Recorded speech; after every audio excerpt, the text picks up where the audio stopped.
Hello everyone, welcome to Poorna's vlog. Finally ನಾನು ಬ್ಯಾಂಕಾಕ್ಗೆ reach ಆದೆ. ಇವಾಗ ನಮ್ಗೆ ಏನು ಪ್ಲಾನ್ಸ್ ಇರೋದು ಅಂತ ಅಂದರೆ, ಒಂದು ಸ್ಕೂಟಿ ರೆಂಟ್ ಮಾಡಬೇಕು, ಇನ್ನೊಂದು ನಮ್ಮ ಸ್ಟೇಗೆ ಹೋಗಬೇಕು.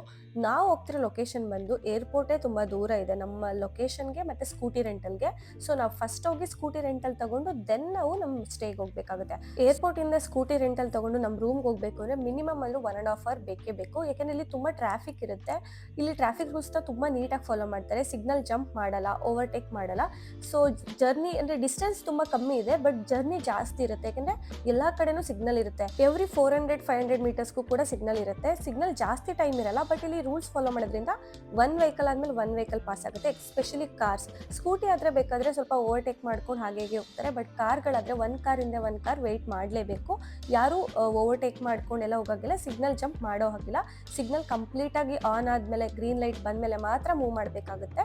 ಇಲ್ಲ ಅಂದರೆ ಫೈನ್ಸು ಬೀಳುತ್ತೆ ಮತ್ತು ಟ್ರಾಫಿಕ್ ಪೊಲೀಸ್ ಅಲ್ಲೇ ಇರ್ತಾರೆ, ಬಟ್ ಯಾರು ಕಾಣಿಸಲ್ಲ. ಬಟ್ ಟ್ರಾಫಿಕ್ ರೂಲ್ಸ್ ಏನಾದ್ರು ನಾವು ಫಾಲೋ ಮಾಡಿಲ್ಲ ಅಂತಂದ್ರೆ ಬಂದು ಫೈನ್ ಹಾಕ್ತಾರೆ. ಇಲ್ಲಿ ಬಸ್ ಡ್ರೈವರ್ ಮತ್ತೆ ಕಾರ್ ಡ್ರೈವರ್ಸ್ಗೆ ಇಂಗ್ಲಿಷ್ ಬರಲ್ಲ, ಯಾಕೆಂದ್ರೆ ಆಲ್ಮೋಸ್ಟ್ ಎಲ್ಲ ಏಜ್ಡ್ ಇರ್ತಾರೆ. 50 to 60 ಇಯರ್ಸ್ ಇರೋರೇ ಇರ್ತಾರೆ. ಸೊ ನಮಗೆ ಕಾನ್ವರ್ಸೇಷನ್ ಮಾಡೋಕ್ಕೆ ಅವ್ರು ಏನು ಹೆಲ್ಪ್ ಮಾಡಲ್ಲ, ಸೊ ಸುಮ್ಮನೆ ಕೂತಿರ್ತಾರೆ ಅಷ್ಟೇ. ಸೊ ನಾವು ಫಸ್ಟ್ ಹೋಗ್ತಿರೋದು 7-Elevenಗೆ ಬ್ರೇಕ್ಫಾಸ್ಟ್ ಮಾಡೋಣ ಅಂತ.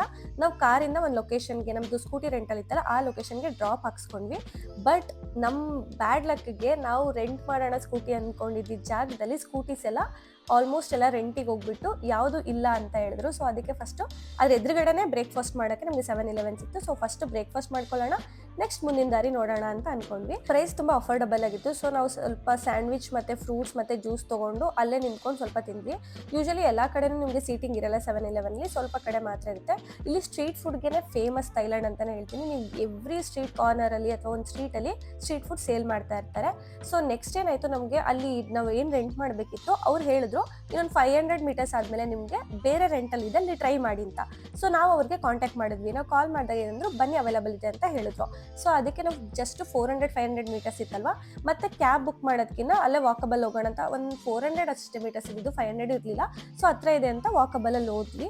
ಅಲ್ಲಿ ಹೋದ ತಕ್ಷಣ ತುಂಬ ಚೆನ್ನಾಗಿ ಮಾತಾಡ್ಸಿದ್ರು, ರೆಸ್ಪಾನ್ಸ್ ಮಾಡಿದ್ರು. ಅರೌಂಡ್ 60 ಇಯರ್ಸ್ ಏಜ್ ಆಗಿರೋ ಒಂದು ಹಸ್ಬೆಂಡ್ ಆ್ಯಂಡ್ ವೈಫ್ ಇದನ್ನ ಮೇಂಟೈನ್ ಮಾಡ್ತಾ ಇದ್ದಾರೆ. ಗಾಡಿಗಳನ್ನ ತುಂಬ ನೀಟ್ ಆ್ಯಂಡ್ ಕ್ಲೀನಾಗಿ ಮೇಂಟೈನ್ ಮಾಡಿದ್ದಾರೆ.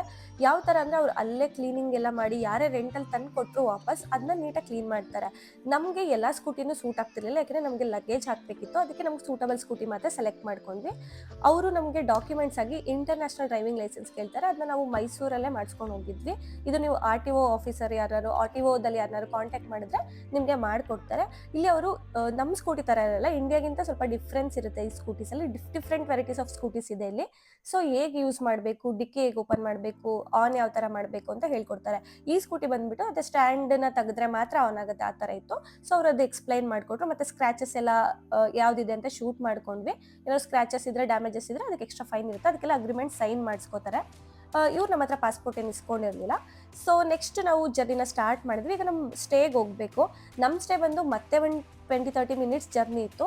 ನಿಯರೇ ಇದೆ, ಬಟ್ ನಾನು ಹೇಳಿದಾಗೆ ಟ್ರಾಫಿಕ್ ಜಾಸ್ತಿ ಇರೋದ್ರಿಂದ ನಾವು ಸ್ಲೋ ಆಗಿ, ಅಂದರೆ ಸ್ಲೋ ಅಲ್ಲ, ಫಾಲೋ ಮಾಡ್ಕೊಂಡು ಹೋಗಬೇಕಾಗುತ್ತೆ, ಒಂದು ಗಾಡಿಯಿಂದ ಒಂದು ಗಾಡಿ ಹಿಂದೆ. ಸೊ ಅದೇ ಪ್ರಾಬ್ಲಮ್ ಆಗುತ್ತೆ. ಬಟ್ ಇಲ್ಲಿ ಎಲ್ಲರೂ ತುಂಬ ಹೈ ಸ್ಪೀಡಲ್ಲಿ ಗಾಡಿನ ಓಡಿಸ್ತಾರೆ. ಸ್ಕೂಟಿ ಎಲ್ಲ 70-80-100 ಥರ ನಾವು ಪಕ್ಕ ಒಂದು ಗಾಡಿ ಪಾಸ್ ಆಗ್ತಾ ಇದ್ರೆ ಫಾಸ್ಟಾಗಿ ಪಾಸ್ ಆಗುತ್ತೆ. ಯಾಕೆಂದರೆ ನಾವು ಲೆಫ್ಟ್ ರೈಟ್ ಇಂಡಿಕೇಟ್ ಹಾಕಿ ನಾವು ಸೈಡಿಗೆ ಬರೋಕ್ಕೇ ಭಯ ಆಗುತ್ತೆ, ಎಲ್ಲಿ ಯಾರು ಬಂದು ಕುದಿಸ್ಕೊಂಡು ಹೋಗ್ಬಿಡ್ತಾರೆ ಅಂತ. ಬಟ್ ಆದರೆ ಅವರು ನೀಟಾಗಿ ಓಡಿಸ್ತಾರೆ, ಎಲ್ಲೂ ಯಾರಿಗೂ ಪ್ರಾಬ್ಲಮ್ ಮಾಡಲ್ಲ. ಸ್ಕೂಟಿ ತೊಗೊಂಡು ಏನು ಅಡ್ವಾಂಟೇಜ್ ಅಂದರೆ ಮಧ್ಯದಲ್ಲಿ ನಾವು ನುಸ್ಕೊಂಡು ಹೋಗ್ಬಿಡ್ಬೋದು. ಬಟ್ ಕಾರ್ ಆದರೆ ಒಂದು ಕಾರಿಂದ ಒಂದು ಕಾರ್ ವೆಯ್ಟ್ ಮಾಡಲೇಬೇಕಾಗುತ್ತೆ. ಬ್ಯಾಂಕಾಕ್ ಸಿಟಿ ಅಂತೂ ನಿಜವಾಗ್ಲೂ ಬ್ಯೂಟಿಫುಲಿ ಕನ್ಸ್ಟ್ರಕ್ಟೆಡ್. ಯಾಕೆಂದರೆ ಪಾರ್ಕ್ಸ್ ಆಗಲಿ, ರೋಡ್ಸ್ ಆಗಲಿ, ಕಂಪ್ಲೀಟ್ ಒಂದು ಏನು ಸಿಸ್ಟಮ್ಯಾಟಿಕ್ಕಾಗಿ ಯಾವ ಥರ ಕಟ್ಟಬೇಕಂತ ಪ್ಲ್ಯಾನ್ ಮಾಡಿದ್ದಾರೆ, ಸೇಮ್ ಎಕ್ಸಿಕ್ಯೂಟ್ ಮಾಡಿದ್ದಾರೆ. ತುಂಬ ಕ್ಲೀನಾಗಿ ಮೇಂಟೈನ್ ಮಾಡಿದ್ದಾರೆ. ಎವ್ರಿ ಕಾರ್ನರಲ್ಲಿ ಡರ್ಟಿ ಇಲ್ಲ, ಎಲ್ಲನೂ ನೀಟಾಗಿ ಕ್ಲೀನ್ ಮಾಡ್ತಾರೆ. ಮತ್ತು ಸಮ್ ಪಾರ್ಕ್ ಮತ್ತು ರೋಡ್ ಸೈಡಲ್ಲಿ ಏನು ಪ್ಲ್ಯಾಂಟ್ಸ್ ಇದೆ ಅದಕ್ಕೆಲ್ಲ ವಾಟ್ರಿಂಗ್ ಮಾಡ್ತಾರೆ ಎವ್ರಿ ಡೇ. ಇಲ್ಲಿ ನೀವು ಯಾವುದೇ ಗಾಡಿ ನೋಡಿದ್ರು 95% ಯಾವುದೇ ಗಾಡಿಲೂ ಏನು ಸ್ಟಿಕ್ಕರಿಂಗ್ ಮಾಡಿರಲ್ಲ. ನೇಮ್ಸ್ ಆಗಲಿ, ದೇವ್ರ ಫೋಟೋ ಆಗಲಿ, ಆ ಥರ ಏನೂ ಕೂಡ ಇರಲ್ಲ. ಕಂಪ್ಲೀಟ್ ಎಲ್ಲ ವೆಹಿಕಲ್ ಕೂಡ ಪ್ಲೇನ್ ಆಗಿರುತ್ತೆ. ಇದು ಥೈಲ್ಯಾಂಡ್ದು ರಾಜಾ ರಾಣಿದು ಫೋಟೋ. ಇಲ್ಲಿ ಅವ್ರು ರಾಜಾ ರಾಣಿನ ಅವರು ಮನೆ ದೇವ್ರ ಥರ ಪೂಜೆ ಮಾಡ್ತಾರೆ. ನಾವು ಹೇಗೆ ನಮ್ಮ ಮನೆ ದೇವ್ರದ್ದು ಫೋಟೋ ಇಟ್ಬಿಟ್ಟು ಎವ್ರಿ ಡೇ ಪೂಜೆ ಮಾಡ್ತೀವಿ, ಅದೇ ರೀತಿಲಿ ಇಲ್ಲಿ ಎವ್ರಿ ಮನೇಲಿ ಒಂದೊಂದು ಮನೆ, ಶಾಪ್ಸ್, ಬಿಲ್ಡಿಂಗ್ಸ್ ಎಲ್ಲ ಕಡೆನೂ ರಾಜಾರಾಣಿ ಫೋಟೋ ಇಟ್ಬಿಟ್ಟು ಪೂಜೆ ಮಾಡ್ತಾರೆ. ಅಷ್ಟೇ ಅಲ್ಲ, ಎಷ್ಟೊಂದು ಗೌರ್ಮೆಂಟ್ ಆಫೀಸ್ ಬಿಲ್ಡಿಂಗ್ಸ್ ಮುಂದೆನೂ ಅಷ್ಟೇ ದೊಡ್ಡ ದೊಡ್ಡ ಸ್ಟ್ಯಾಚ್ಯೂಸ್ ಇರುತ್ತೆ. ನೀವು ಆಲ್ಮೋಸ್ಟ್ ಬ್ಯಾಂಕಾಕ್ ಎಲ್ಲೇ ನೋಡಿದ್ರು ರಾಜಾರಾಣಿ ಫೋಟೋ ಕಾಣ್ತಾನೆ ಇರುತ್ತೆ. ಯಾಕೆಂದರೆ ತುಂಬ ಕಡೆ ಟೆಂಪಲ್ಸ್, ಪ್ಯಾಲೇಸಸ್ ಎಲ್ಲ ಇದೆ. ಬ್ಯಾಂಕಾಕಲ್ಲಿ ತುಂಬ ಟೆಂಪಲ್ಸ್ ಇದೆ. ಸೊ ನೀವು ಎಲ್ಲೇ ನಿಂತ್ರು ಒಂದು ರೋಡ್ ಆದ್ಮೇಲೆ ನೆಕ್ಸ್ಟ್ ರೋಡ್ ಹೋದ್ರೆ ನೀವು ಅಲ್ಲೊಂದು ಬ್ಯೂಟಿಫುಲ್ ಟೆಂಪಲ್ ಕಾಣಿಸುತ್ತೆ. ಸೊ ಇಲ್ಲಿ ಬಂದು ರೂಲ್ಸ್ ಏನಿದೆ ಅಂತಂದ್ರೆ, ರಾಜ ರಾಣಿ ಅಥವಾ ರಾಜ ಮನೆತನದ ಬಗ್ಗೆ ನೀವೇನಾದ್ರು ಕೆಟ್ಟದಾಗ ಮಾತಾಡಿದ್ರೆ 6 to 7 years, 2 years ಇಂದ ಸ್ಟಾರ್ಟ್ ಆಗುತ್ತೆ. 2 years ಇಂದ 7 years ತನಕ ನಿಮ್ಮನ್ನ ಜೈಲ್ಗೆ ಹಾಕ್ಬೋದು. ಅಷ್ಟೇ ಅಲ್ಲ, ಫೈನ್ ಕೂಡ ಇದೆ. 30,000-40,000 ತನಕ ಫೈನ್ ಇದೆ.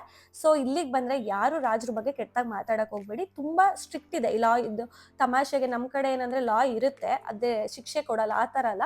ಇಲ್ಲಿ ತುಂಬ ಸ್ಟ್ರಿಕ್ಟ್ ಇದೆ ಈ ವಿಷಯದಲ್ಲಿ. ಯಾಕೆಂದರೆ ಅವ್ರು ರಾಜಾರಾಣಿನ ಅವರಷ್ಟು ರೆಸ್ಪೆಕ್ಟ್ ಮಾಡ್ತಾರೆ. ನಿಜವಾಗ್ಲೂ ಇವ್ರು ರಾಜಾರಾಣಿ ಏನಿದ್ದಾರೆ ಅವ್ರು ಪುಣ್ಯ ಮಾಡಿದ್ದಾರೆ ಅನ್ಸುತ್ತೆ ಹುಟ್ಟಕ್ಕೆ ಇಲ್ಲಿ ರಾಜಾರಾಣಿಯಾಗಿ. ಫೈನಲಿ ನಮ್ಮ ಸ್ಟೇಗೆ ರೀಚ್ ಆದ್ವಿ. ನಾವು ಸ್ವಲ್ಪ ಅರ್ಲಿನೇ ಹೋಗಿದ್ವಿ, ಯಾಕೆಂದರೆ ನಮಗೆ ಫ್ಲೈಟ್ ಬೇಗನೆ ಇತ್ತಲ್ಲ. ಸೊ ರೂಮ್ ಇನ್ನೂ ವೆಕೇಟ್ ಮಾಡಿರಲಿಲ್ಲ, ತುಂಬ ಜನ ಇದ್ರು ಆಲ್ರೆಡಿ. ಅದಕ್ಕೆ ಅವ್ರು ಕ್ಲೀನಿಂಗ್ ಮಾಡ್ಕೊಡ್ತೀವಿ ಅಂತ ಹೇಳಿದ್ರು. ಸೊ ಅದಕ್ಕೆ ನಾವು ಫಸ್ಟ್ ಲಂಚ್ ಮಾಡ್ಕೊಳ್ಳೋಣ ಅಂತ ಹೊರಟ್ವಿ. ಅಲ್ಲೊಂದು ಕಡೆ ಸ್ಟಿಕ್ಕಿ ರೈಸ್ ಮತ್ತು ಸ್ಟೀಮ್ಡ್ ಚಿಕನ್ ತಿಂದ್ವಿ. ಚೆನ್ನಾಗಿತ್ತು ಟೇಸ್ಟ್. ನೋಡೋಕೆ ವಿಯರ್ಡ್ ಆಗಿದೆ, ಬಟ್ ಟೇಸ್ಟ್ ನಿಜವಾಗ್ಲೂ ಚೆನ್ನಾಗಿದೆ. ಇಲ್ಲಿ ನೀವು ಏನೇ ತಿಂದರೂ ಫ್ರೆಶ್ ಆಗಿ ಕುಕ್ ಮಾಡಿಕೊಡ್ತಾರೆ, ಏಕೆಂದರೆ ಇಲ್ಲಿ ಅಷ್ಟು ನೀಟ್ ಆ್ಯಂಡ್ ಕ್ಲೀನಾಗಿ ಹೈಜೀನ್ ಆಗಿ ಮೇಂಟೈನ್ ಮಾಡ್ತಾರೆ ಫುಡ್ನ ಎಲ್ಲ. ಸೊ ಅಲ್ಲೇ ವಾಕ್ ಮಾಡ್ಕೊಂಡು ಹೋದ್ವಿ. ಊಟ ಮಾಡಿದ ತಕ್ಷಣ ಅಲ್ಲೊಂದು ಮಾರ್ಕೆಟ್ ಸಿಕ್ತು. ಇಲ್ಲಿ ನಿಮ್ಗೆ ಆಲ್ಮೋಸ್ಟ್ ತುಂಬ ಕಡೆ ಮಾರ್ಕೆಟ್ ಸಿಗುತ್ತೆ. ಈಗ ನೀವು ನೋಡ್ತೀರಾ ಯೂಟ್ಯೂಬ್ ಮತ್ತು ಇನ್ಸ್ಟಾಗ್ರಾಮಲ್ಲಿ ಪರ್ಟಿಕ್ಯುಲರ್ ಬಿಗ್ ಮಾರ್ಕೆಟ್ನ ನೋಡ್ತೀರಾ. ಅಲ್ಲೇ ಆ್ಯಕ್ಚುಲಿ ಬರೀ ಟೂರಿಸ್ಟೇ ಹೋಗ್ತಾರೆ, ಕಾಸ್ಟಿಂಗ್ ಜಾಸ್ತಿ ಇರುತ್ತೆ. ಅದ್ರ ಬದಲು ನೀವು ವಾಕಬಲ್ ನಿಮ್ಮ ರೂಮ್ ಸುತ್ತಮುತ್ತ ಏನಿರುತ್ತೆ ಅಲ್ಲೇ ಶಾಪಿಂಗ್ ಮಾಡ್ಬೋದು. ನಮಗೆ ತುಂಬ ಕಮ್ಮಿ ಪ್ರೈಸಲ್ಲಿ ಸಿಕ್ತು. ಈ ಗಾಗಲ್ ಬಂದ್ಬಿಟ್ಟು 100 ಬಾತ್ ಆಯಿತು. 100 ಬಾತ್ ಅಂದರೆ 275 rupees ಪೇ ಮಾಡಿದ್ವಿ. ನಿಜವಾಗ್ಲೂ ವರ್ತ್ ಇದೆ, ತುಂಬ ಚೆನ್ನಾಗಿತ್ತು. ಆ್ಯಕ್ಚುಲಿ ಇಲ್ಲಿ ಎಲ್ಲನೂ ಬ್ಲ್ಯಾಕ್ ಕಲರ್ ಇದೆ. ಯಾಕೆಂದರೆ ಇಲ್ಲಿ ರಾಣಿ ಸತ್ತಿರೋದ್ರಿಂದ 1 month ನೀವು ಏನೇ ಬಟ್ಟೆ ವೇರ್ ಮಾಡಿದ್ರು ಬ್ಲ್ಯಾಕೇ ವೇರ್ ಮಾಡಬೇಕು. ನೀವು ಗಮನಿಸ್ತಾ ಇರ್ಬೋದು ವಿಡಿಯೋಲಿ ತುಂಬ ಜನರು ಬ್ಲ್ಯಾಕೇ ವೇರ್ ಮಾಡಿದ್ರೆ ಕ್ಲೋತ್. ಮತ್ತು ಅಲ್ಲಿ ಏನೇ ಡಿಸ್ಪ್ಲೇಗಿರೋ ಬಟ್ಟೆನೂ ಬ್ಲ್ಯಾಕೇ ಇದೆ. ಇವರು ರಾಣಿ ಸತ್ತಿರೋದಕ್ಕೆ ಸಂತಾಪ ಸೂಚಿಸೋ ಥರ ಅವರು ಬ್ಲ್ಯಾಕ್ನೇ ವೇರ್ ಮಾಡಿದ್ದಾರೆ ಎಲ್ಲ ಕಡೆ. ಥೈಲ್ಯಾಂಡ್ನ ಫೇಮಸ್ ಮ್ಯಾಂಗೋ ಸ್ಟಿಕ್ಕಿ ರೈಸ್ನ ಟ್ರೈ ಮಾಡೋ ಟೈಮ್ ಬಂತು. ಸೊ ನಾವು ಅಲ್ಲೇ ಸ್ಟ್ರೀಟಲ್ಲಿ ನಡ್ಕೊಂಡು ಹೋಗ್ಬೇಕಾದ್ರೆ ಒಂದು ಕಡೆ ಮ್ಯಾಂಗೋ ಸ್ಟಿಕ್ಕಿ ರೈಸ್ ಸಿಕ್ತು. ಬಟ್ ಇಲ್ಲಿ ನಾವು ಪೇ ಮಾಡಿದ ಕಾಸ್ಟ್ ತುಂಬಾ ಜಾಸ್ತಿ ಆಯಿತು. ಅದು ನಮಗೆ ಆಮೇಲೆ ಸ್ವಲ್ಪ ಹೊತ್ತಾದ್ಮೇಲೆ ಗೊತ್ತಾಯಿತು. ಯಾಕೆಂದರೆ ಇಲ್ಲಿ ಆಲ್ರೆಡಿ ಮೆನ್ಯೂಲು ಕೂಡ ಅದೇ ಪ್ರೈಸಿಂಗೇ ಇತ್ತು. ಸೊ ನಾವು ಅದನ್ನೇ ಪೇ ಮಾಡಿದ್ವಿ. ಬಟ್ ಎಕ್ಸ್ಪೆನ್ಸಿವ್ ಅನ್ನಿಸ್ತು. ನಾವು ಬೇರೆ ಕಡೆ ಇದೇ ಪ್ರೈಸ್ಗೆ 2 ಮ್ಯಾಂಗೋ ಸ್ಟಿಕ್ಕಿ ರೈಸ್ ಬರ್ತಿತ್ತು. ಬಟ್ ಯಾಕೆ ಇವರು ಸ್ಟ್ರೀಟ್ ಫುಡ್ಡಲ್ಲಿ ಇಷ್ಟು ಎಕ್ಸ್ಪೆನ್ಸಿವ್ ಮಾಡಿದ್ದಾರೆ ಪ್ರೈಸ್ ಅಂತ ನನಗೆ ಗೊತ್ತಾಗಲಿಲ್ಲ. ತುಂಬ ಕಾಸ್ಟ್ ಜಾಸ್ತಿ ಇತ್ತು, ಬಟ್ ಟೇಸ್ಟ್ ಇಷ್ಟ ಆಯಿತು. ನಾವು ಫಸ್ಟ್ ಏನು ಟ್ರೈ ಮಾಡಿದ್ವಿ, ಫಸ್ಟ್ ಟೈಮ್ ಟ್ರೈ ಮಾಡಿದ್ದು ಕೂಡ ನಮಗೆ ಬೆಸ್ಟ್ ಅನ್ನಿಸ್ತು. ಸೊ ಅಲ್ಲೇ ಸ್ವಲ್ಪ ವಾಕ್ ಮಾಡಿಕೊಂಡು ಸ್ವಲ್ಪ ಶಾಪಿಂಗ್ ಮಾಡಿ ಫ್ರೂಟ್ಸ್ ಏನಾದ್ರು ತಿಂದ್ವಿ. ಸೊ ಸ್ಟ್ರೀಟ್ಸ್ ನೋಡ್ಬೋದು, ತುಂಬ ಕ್ಲೀನ್ ಆ್ಯಂಡ್ ಹೈಜೀನ್ ಆಗಿದೆ. ಸೊ ನೆಕ್ಸ್ಟ್ ನಾವು ರೂಮಿಗೆ ಬಂದ ತಕ್ಷಣ ನಮ್ಗೆ ಕೀ ಕೊಟ್ಟರು. ಸೊ ನೀವು ಚೆಕ್ ಇನ್ ಆಗ್ಬೋದು ಅಂತ. ನಮ್ಮದು ಪಾಸ್ಪೋರ್ಟ್ ಒಂದು ಮಾತ್ರ ಫೋಟೋ ತಗೊಂಡ್ರು. ಪಾಸ್ಪೋರ್ಟ್ ಇನ್ನು ಇಸ್ಕೊಂಡಿಲ್ಲ. ಸಮ್ಟೈಮ್ಸ್ ಇಸ್ಕೋತಾರೆ, ಸಮ್ಟೈಮ್ಸ್ ಇಸ್ಕೊಳ್ಳಲ್ಲ. ಇಟ್ಸ್ ಓಕೆ, ನೀವು ಕೊಡ್ಬೋದು. ಯಾಕೆಂದರೆ ಅವರು ಲಾಕರಲ್ಲಿ ಇಟ್ಟಿರ್ತಾರೆ. ಸೊ ಸೇಫ್ ಆಗಿರುತ್ತೆ. ನೀವೇನು ಪಾಸ್ಪೋರ್ಟ್ ಕೇಳ್ತಿದ್ದಾರೆ ಹೆಂಗೆ ಕೊಡೋದು ಅಂತ ಏನು ಭಯ ಪಡ್ಕೊಳ್ತಾರೆ ಏನಿಲ್ಲ. ಸ್ಟೇಗೆ ರೀಚ್ ಆಗಿ ರೂಮ್ಗೆಲ್ಲ ಲಗೇಜ್ ಇಟ್ವಿ. ನೆಕ್ಸ್ಟ್ ನಾವು ಮಸಾಜ್ ತಗೊಳ್ಳೋಣ, ತಾಯಿ ಮಸಾಜ್ ಅಂತ ಹೋದ್ವಿ. ಏಕೆಂದರೆ ಜರ್ನಿ ಅಷ್ಟೊಂದು ಟಯರ್ಡ್ ಇರಲಿಲ್ಲ. ಬಟ್ ಆದರೂ ಒಂದು ಸ್ವಲ್ಪ ಅರ್ಲಿ ಮಾರ್ನಿಂಗ್ ಬೇಗ ಎದ್ದಿರೋದ್ರಿಂದ ಸ್ವಲ್ಪ ರಿಲ್ಯಾಕ್ಸ್ ಆಗೋಣ ಅಂತ ಅಂದ್ಕೊಂಡು ತಾಯಿ ಮಸಾಜ್ ತೊಗೊಂಡ್ವಿ.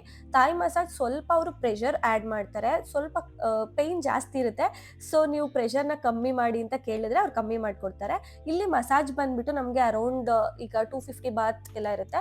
ಈಗ ಇಂಡಿಯನ್ ರುಪಿಲಿ ನಾವು ಕನ್ವರ್ಟ್ ಮಾಡ್ತೀವಿ ಅಂದರೆ ನೀವು ಎಲ್ಲೇ ಮಸಾಜ್ ಸೆಂಟರ್ಗೆ ಹೋದ್ರು ಒಂದು 400, 500, 600, 700 ಈ ಪ್ರೈಸಿಂಗಲ್ಲಿ ಆಗೋಗ್ಬಿಡುತ್ತೆ. ಇಲ್ಲಿ ಫೇಮಸ್ ಅಂದರೆ head massage, foot massage, body massage ಇದೆ. ಮಸಾಜ್ ತೊಗೊಂಡ್ಮೇಲೆ ಸ್ವಲ್ಪ ರಿಲ್ಯಾಕ್ಸ್ ಆಗಿ ಎಲ್ಲರೂ ಕುತ್ಕೊಂಡು ಏನಾದ್ರು ಡ್ರಿಂಕ್ ತೊಗೊಳ್ಳೋಣ ಅಂತ ಹೋದ್ವಿ. ಅಲ್ಲಿ ತುಂಬ ಕೆಫೆಸ್ ಇತ್ತು. ನಮ್ಮ ರೋಡ್ ನೆಕ್ಸ್ಟ್ ರೋಡೇನೆ ತುಂಬ ಕೆಫೆ ರೆಸ್ಟೋರೆಂಟ್ಸ್ ಇದೆ. ಬಟ್ ನಮಗೆ ನಮ್ಮ ರೋಡ್ ನೆಕ್ಸ್ಟ್ ರೋಡೇನೆ ಈ ಥರ ಕೆಫೆ ರೆಸ್ಟೋರೆಂಟ್ ಇದೆ ಅಂತ ನಮ್ಗೆ ಗೊತ್ತೇ ಆಗಲ್ಲ. ಯಾಕೆಂದರೆ ತುಂಬ ಡೀಸೆಂಟ್ ಆಗಿರ್ತಾರೆ ಜನರು, ತುಂಬ ಲೌಡ್ ಮ್ಯೂಸಿಕ್ ಇರಲ್ಲ, ಕಿಚ್ಚಾಡಲ್ಲ, ಆ ಥರ ಇರ್ತಾರೆ. ಬಟ್ ನೀವು ಅಲ್ಲಿ ಕೆಫೆಗೆ ಹೋದರೆ ಮಾತ್ರ ವೈಬ್ ಇರುತ್ತೆ, ಅಲ್ಲಿ ಮಾತಾಡ್ತಾ ಇರ್ತಾರೆ. ಬಟ್ ದೂರದ ತನಕನೂ ಯಾರಿಗೂ ಡಿಸ್ಟರ್ಬೆನ್ಸ್ ಮಾಡ್ತಿರಲ್ಲ. ಸೊ ಈ ಜಾಗ ಎಷ್ಟು ಚೆನ್ನಾಗಿದೆ ಅಂತಂದರೆ ನಾವು ಲೈಕ್ ಫಾರಿನಲ್ಲಿ ಇದ್ದೀವಿ ಅಂತ ನಮಗೆ ಫಾರಿನಿಗೆ ಬಂದು ಫೀಲ್ ಮಾಡ್ಕೋಬೇಕು ಅಂದರೆ ಈ ಜಾಗ ಥರ ಓನ್ಲಿ ಕೆಫೆ ರೆಸ್ಟೋರೆಂಟ್ ವೈಬಿಂಗ್ ಆಗಿದೆ. ಮತ್ತು ಇಲ್ಲಿ ಸ್ವಲ್ಪ ಲೋಕಲೈಟ್ಸ್ ಎಲ್ಲ ಕೆಫೆ ಓನರ್ ಆಗಿದ್ದಾರೆ, ತಾಯಿ ಪೀಪಲ್ಸ್. ಹೊರಗಡೆ ಜನ ಎಲ್ಲ ಬಂದು ಡಿಫ್ರೆಂಟ್ ಕಂಟ್ರಿಯಿಂದ ಬಂದಿದ್ರು. ಸೊ ಇಲ್ಲಿಗೆ ಬಂದಮೇಲೆ ಕೋಕೋನಟ್ ಮಿಲ್ಕ್ ಶೇಕ್ ಟ್ರೈ ಮಾಡಲೇಬೇಕು ಅಂದ್ಬಿಟ್ಟು ಥೈಲ್ಯಾಂಡಲ್ಲಿ ಟ್ರೈ ಮಾಡಿದ್ವಿ. ಬಟ್ ಇಲ್ಲೇನಂದರೆ ಎಲ್ಲ ಕಡೆ ಕೋಕೋನಟ್ ಮಿಲ್ಕ್ ಶೇಕ್ನು ಐಸ್ ಹಾಕಿರ್ತಾರೆ. ಥೈಲ್ಯಾಂಡಲ್ಲಿ ಬಂದು ಎಲ್ಲ ಕಡೆನೂ ತುಂಬ ಐಸ್ ಯೂಸೇಜ್ ಮಾಡ್ತಾರೆ.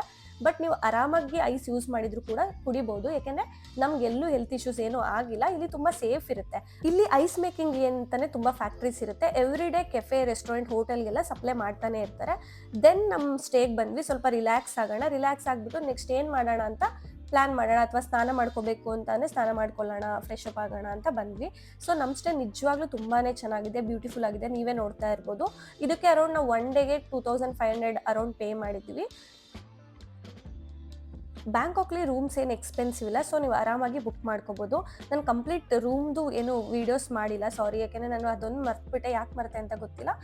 ನಮ್ಮ ಸುತ್ತಮುತ್ತ ಇರೋ ನೇಬರ್ಸ್ ಎಲ್ಲ USA, UK, ಚೈನಾಯಿಂದನೇ ಬಂದಿರೋರಿದ್ರು. ಇದು ನನ್ನ ಥೈಲ್ಯಾಂಡ್ ಸೀರೀಸ್ ಪಾರ್ಟ್ 1 ಬ್ಯಾಂಕಾಕ್ದು ವಿಡಿಯೋ. ಸೊ ಇನ್ನೂ ತುಂಬ ವ್ಲಾಗ್ಸ್ ಬರೋದಿದೆ, ಸೊ ಮಿಸ್ ಮಾಡಿದೆ ನೋಡಿ. Thank you so much for watching.